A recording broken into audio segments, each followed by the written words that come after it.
2021년 10월 18일 월요일 열린비전교회 새벽기도회에 나오신 여러분 환영합니다.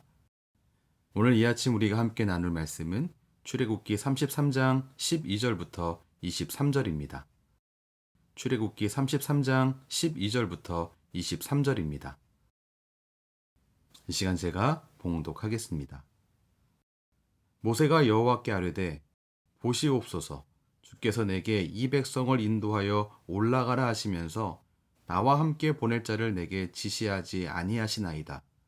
주께서 전에 말씀하시기를 나는 이름으로도 너를 알고 너도 내 앞에 은총을 입었다 하셨사온즉 내가 참으로 주의 목전에 은총을 입었사오면 원하건대 주의 길을 내게 보이사 내게 주를 알리시고 나로 주의 목전에 은총을 입게 하시며 이 족속을 주의 백성으로 여기소서. 여호와께서 이르시되 내가 친히 가리라. 내가 너를 쉬게 하리라. 모세가 여호와께 아뢰되 주께서 친히 가지 아니하시려거든 우리를 이곳에서 올려 보내지 마옵소서. 나와 주의 백성이 주의 목전에 은총 입은 줄을 무엇으로 알리이까? 주께서 우리와 함께 행하심으로 나와 주의 백성을 천하 만민 중에 구별하심이 아니니이까?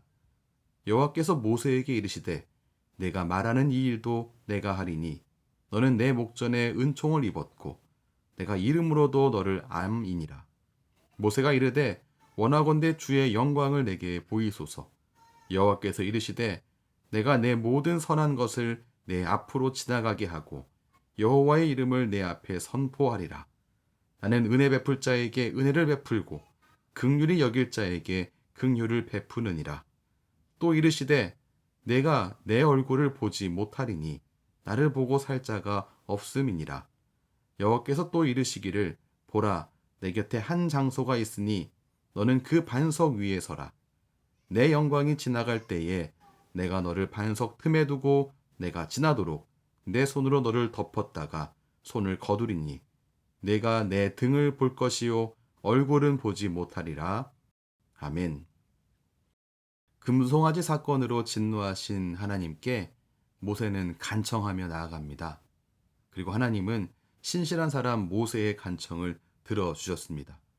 그리고 또한 오늘 말씀 후반에서 보신 것처럼 그 약속의 징표로 그분의 영광을 보여주기로 하셨습니다. 오늘은 모세가 하나님께 간청한 두 가지 내용을 중심으로 나누도록 하겠습니다. 모세는 하나님께 그들과 동행해 주시기를 간청했습니다.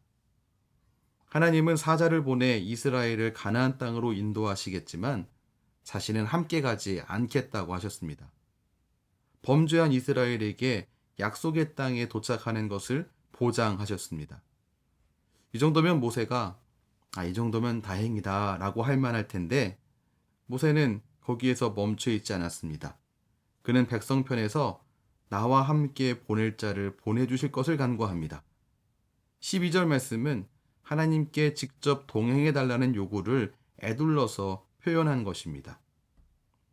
하나님의 말씀도 있고 하나님이 보낸 사자도 있으므로 하나님이 약속하신 땅에 분명히 들어갈 것입니다.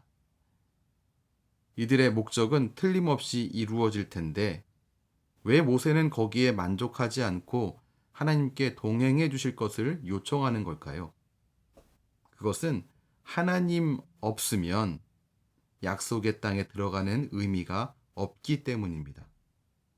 여러분 한번 생각해 보시기 바랍니다. 인생의 목표를 이루었지만 하나님이 함께 하시지 않는 인생.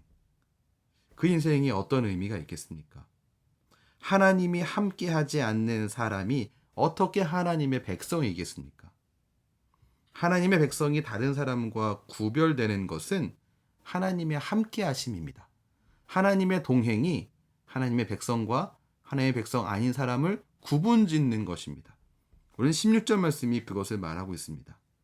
나와 주의 백성이 주의 목전에 은총 입은 줄을 무엇으로 알리이까? 주께서 우리와 함께 행하심으로 나와 주의 백성을 천하 만민 중에 구별하심이 아니니까. 그렇습니다, 여러분. 하나님이 함께 하신다면 지금 있는 곳이 비록 광야라 할지라도 광야에서 방황한다 할지라도 그는 하나님의 백성입니다.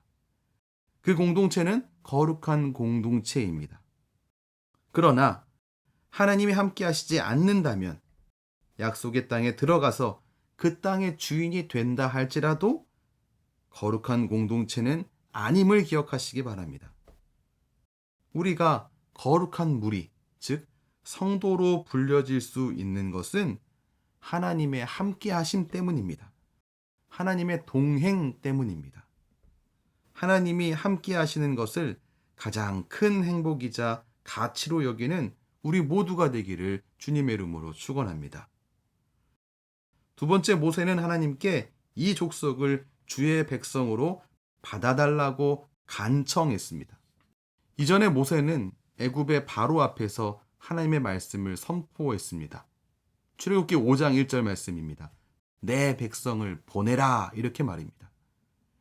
이 선포는 이스라엘 백성이 애굽의 바로의 소유가 아니라 하나님의 백성이라는 선포입니다.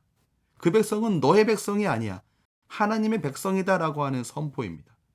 그런데 금송아지 사건으로 진노하신 하나님은 더 이상 이스라엘 백성을 내 백성이라고 칭하고 있지 않습니다. 그 사건 이후에 출애굽기 32장 7절 말씀에서는 내 백성이 아니고 뇌 백성이라고 말합니다. 모세 너의 백성이다, 이렇게 말합니다. 32장 8절에서는 이 백성이라고 말하고 있습니다. 하지만 시종일관 모세는 이 족속을 주의 백성이라고 거듭 확인해 왔었습니다. 그리고 오늘 말씀에서도 이 족속을 주의 백성으로 받아달라고, 다시 받아달라고 간청하고 있습니다. 오늘 13절 말씀입니다. 이 족속을 주의 백성으로 여기소서. 모세는 하나님과 이스라엘 백성 사이에서 중재자의 역할을 감당했습니다. 그리고 하나님은 모세의 중재를 받아들이셨고요. 하나님께서 모세의 중재를 받아들인 이유는 이스라엘 백성이 하나님 백성다워서가 아니었습니다. 이 백성을 당신의 백성으로 삼아달라, 다시금 여겨달라라고 청하고 있는 이 모세가 하나님의 은총을 입었고 하나님의 이름으로 아는 사람이었기 때문입니다. 여러분, 연약하고 부족한 우리가 죄 지은 이스라엘 백성보다 과연 나을까요? 나은 게 무엇이 있을까요? 사실 나은 게 없음에도 불구하고 하나님께 받아들여져서 하나님의 백성 되었습니다. 우리 역시 말입니다. 우리가 이들보다 나은 게 없음에도 불구하고 하나님께 받아들여져서 하나님의 백성 된 건 역시 우리의 의로움 때문이 아님을 기억해야겠습니다.